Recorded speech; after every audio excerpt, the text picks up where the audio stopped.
Bénis le Seigneur mon âme, le fond de mon être, son saint nom. Bénis le Seigneur mon âme, et n'oublie aucun de ses bienfaits. Comme un père pour ses enfants, tendre est le Seigneur pour qui le craint. De son cœur jaillit l'amour. Évangile de Jésus-Christ selon saint Luc, chapitre 14, versets 25 à 33.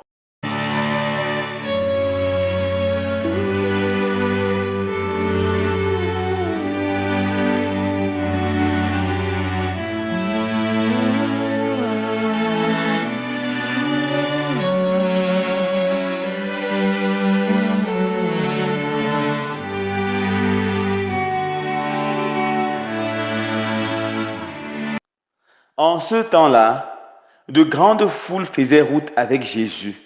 Il se retourna et leur dit, « Si quelqu'un vient à moi sans me préférer à son père, sa mère, sa femme, ses enfants, ses frères et ses sœurs, et même à sa propre vie, il ne peut pas être mon disciple. Celui qui ne porte pas sa croix pour marcher à ma suite ne peut pas être mon disciple. Quel est celui d'entre vous qui, voulant bâtir une tour, ne commence pas par s'asseoir pour calculer la dépense et voir s'il a de quoi aller jusqu'au bout? Car si jamais il pose les fondations et n'est pas capable d'achever, tous ceux qui le verront vont se moquer de lui. Voilà un homme qui a commencé à bâtir et n'a pas été capable d'achever. Et quel est le roi qui, partant en guerre contre un autre roi, ne commence pas par s'asseoir pour voir s'il peut, avec 10 000 hommes, affronter l'autre qui marche contre lui avec 20 000. S'il ne le peut pas, il envoie pendant que l'autre est encore loin une délégation pour demander les conditions de la paix. Ainsi donc, celui d'entre vous qui ne renonce pas à tout ce qui lui appartient ne peut pas être mon disciple. Acclamons la parole de Dieu. Louange à toi, Seigneur Jésus.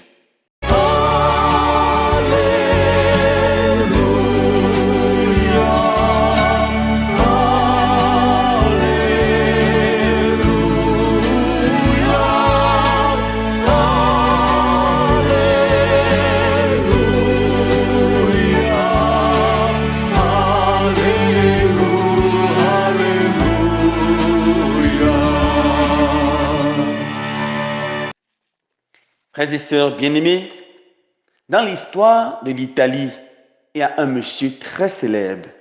Il se nomme Garibaldi. Il a vécu entre 1807 et 1882. Il est connu comme le grand combattant pour la réunification de l'Italie.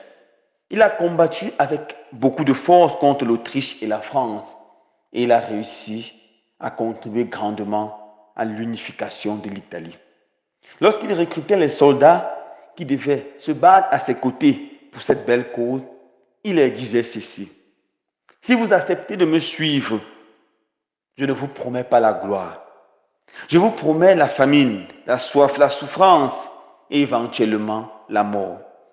Mais je vous en prie, si vous aimez vraiment votre pays, venez à ma suite. Ce Garibaldi se comporte comme Jésus dans l'évangile d'aujourd'hui.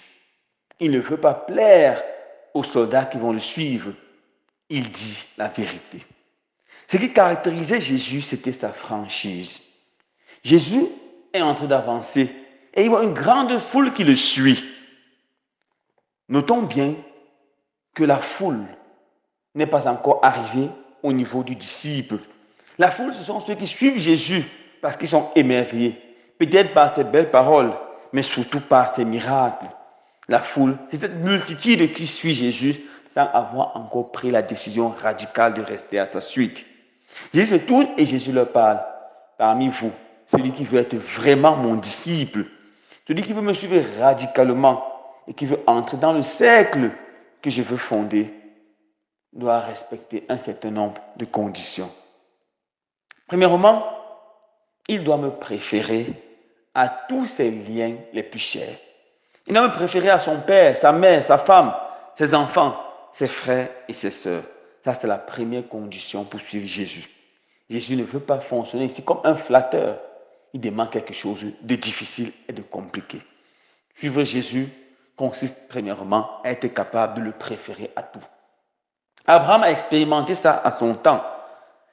Il a écouté la voix de Dieu qui lui disait « Quitte ta famille, quitte ton peuple et va dans un pays lointain.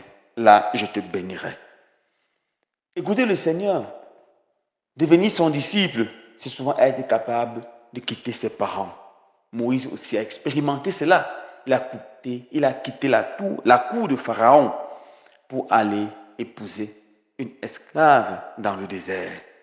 Oui, mes frères et sœurs bien-aimés, souvent dans notre vie de chrétiens, nous allons être obligés d'aller contre ceux que nous aimons, contre nos parents. Je me rappelle ces jeunes filles dont le papa voulait, la marier à un polygame. Elle a dit non, je n'entre pas dans la polygamie, je suis chrétien. Et une grosse crise a éclaté dans la famille. Elle a préféré suivre le Seigneur que de suivre son père. Elle a préféré dire non à cette polygamie. C'est dur, très dur, mais c'est héroïque. C'est ça être un véritable disciple de Jésus.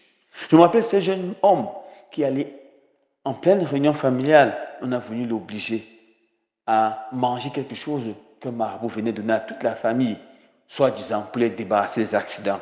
Il a dit non, je ne prends pas ces choses. Il a été méprisé, grondé, insulté. Mais il a dit non, je suis chrétien et je ne fais pas ces choses. Oui, mes frères et sœurs bien-aimés, c'est aussi ça être chrétien. Choisir Jésus plutôt que ceux qu'on aime. Deuxièmement, Jésus dit, celui qui m'aime, celui qui va être mon disciple, doit renoncer à sa propre vie.